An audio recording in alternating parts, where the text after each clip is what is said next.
নমস্কার, কেমন আছো তোমরা সবাই? সহজ জীবনের রান্নাঘরের আরও একটি ব্লগে তোমাদের স্বাগত জানাই। তো শুভ সকাল আমার প্রিয় বন্ধুরা। কোচবিহার জেলার ছোট্ট একটা গ্রাম থেকে আমি পিঙ্কি, আর আমার ব্লগ চ্যানেলে তোমাদেরকে জানাই অনেক অনেক ভালোবাসা।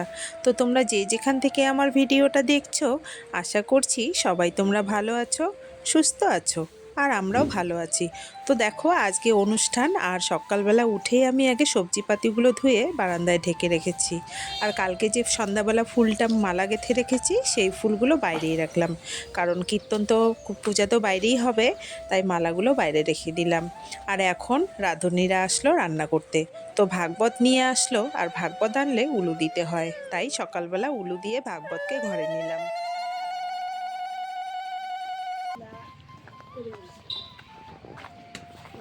এই যে চাল দিলাম কাকু। লঙ্কা কি আরো লাগবে? কাঁচা লঙ্কা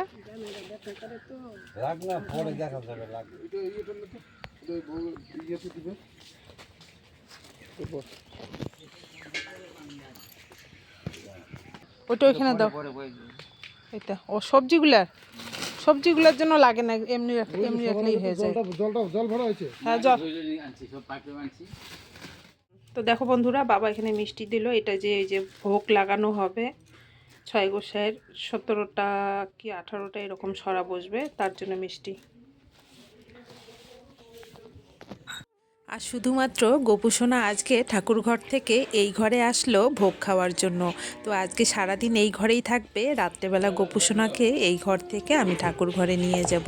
আর তার সাথে তো তুলসী গাছ অবশ্যই থাকবে, যেখানে ভাগবত থাকে সেখানে তুলসী অবশ্যই রাখতে হয়। তো তুলসী গাছটাও আমি ঘরে নিয়ে আসলাম।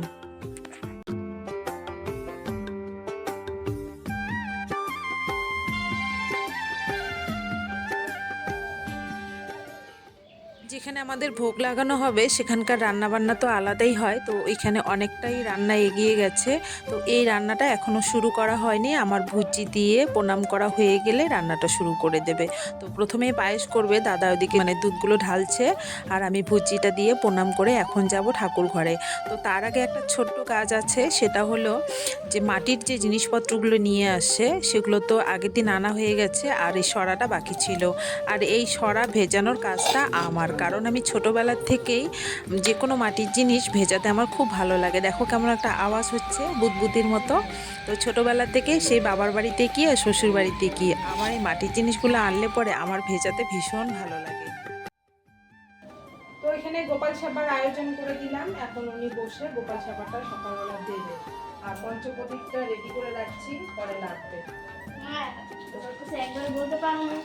একবারে বলি কি করে, সকাল থেকে কি চাপ চলছে।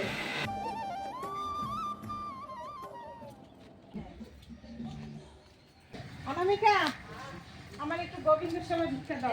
এটা আলাদা, মানে এটা ভিক্ষা করতে লাগে, মানে তুমি ঘর থেকে যা একটু বুঝতে পারো। তো ছয় গোসাইয়ের ভোগ দিলে না, জানো তো বন্ধুরা, গোবিন্দ সেবার জন্য ভিক্ষা করতে হয় 3টা বাড়ি বা 5টা বাড়ি। এই ভিক্ষাটা না করলে না গোবিন্দ সেবা যেটা দেওয়া আর কি, সেটা পূর্ণ হয় না। তো তাই 3টা বাড়ি আমি ভিক্ষা করলাম। এই কাজটা আমার বরই করে প্রতিবার, কিন্তু ও এখন ঘরে নেই জন্যই আমাকে করতে হলো। তো ভিক্ষা হয়ে গেছে, এই চালগুলো যেখানে আমাদের মানে ভোগের রান্না যেখানে হচ্ছে সেখানেই দিতে হবে।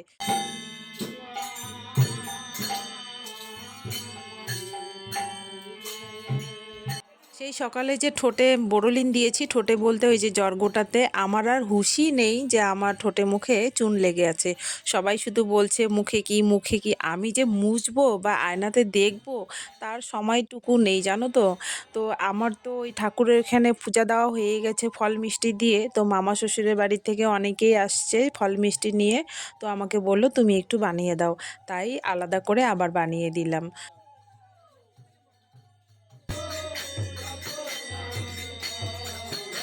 তো এই জায়গাটায় আমি কয়েকটা কথা বলবো বন্ধুরা।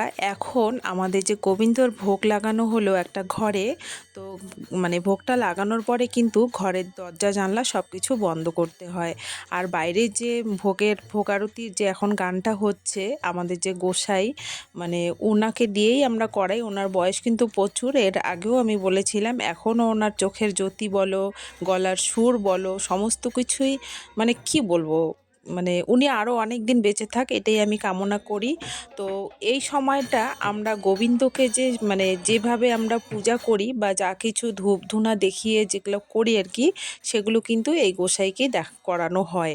মানে আমাদের জানি না, আমি এইভাবেই দেখে আসছি, এটা ঠিক না ভুল সেটা আমার জানা নেই, কিন্তু সবাই যেটা বলে সেইভাবে আমি করি। তো ওনাকেই ওনার পায়ে জল দেওয়া থেকে চুল দিয়ে মোছা, হাওয়া দেওয়া, প্রদীপ দেখানো, ফুল দেওয়া, তো সমস্ত কিছুই কিন্তু ওনাকেই করা হয় এখানে।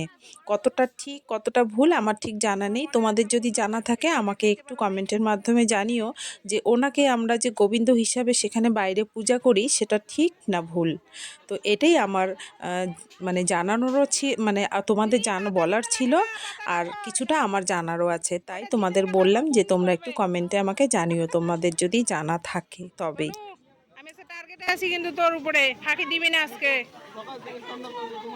না সকাল থেকে না, তুই মাত্র আসলি, মিথ্যা কথা বলবি না। খুচরা পয়সা কালকে রাতের দিকে তোমার কাজ করতে, খুচরা পয়সা নিয়ে বই নিয়ে এসেছি। খুচরা পয়সা তো আমি গিয়ে আনলাম।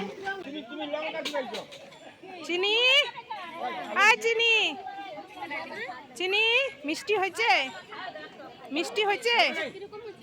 এখন বাজে বিকেল 4টা, আর আমি এই ঠাকুরঘরটাতে ঢুকলাম কারণ অনেক গোছগাছ করার ব্যাপার আছে, আর যে কয়েকটা সরা আছে সেগুলোও দিয়ে দেব। আর বাদবাকি গোসাইরা তো বসে গেছে উঠোনে সেবা করার জন্য, আর এদিকে মামিরা আসছে অনেক দূর থেকে, তাই এখন ওরা চলে যাচ্ছে বাড়িতে। আর আমিও ভিডিওটা আজকে এখানেই শেষ করছি, কারণ অনেক কাজ পড়ে গেছে, মানে অনেক কাজ আছে আমাকে, সেগুলো সামলাতে হবে, তাই ভিডিওটা আর বড় করলাম না। তোমাদের কেমন লাগলো আমাকে কমেন্টে জানিও। সবাই তোমরা ভালো থেকো, সুস্থ থেকো, দেখা হচ্ছে শিগগিরই পরের কোনো ব্লগে।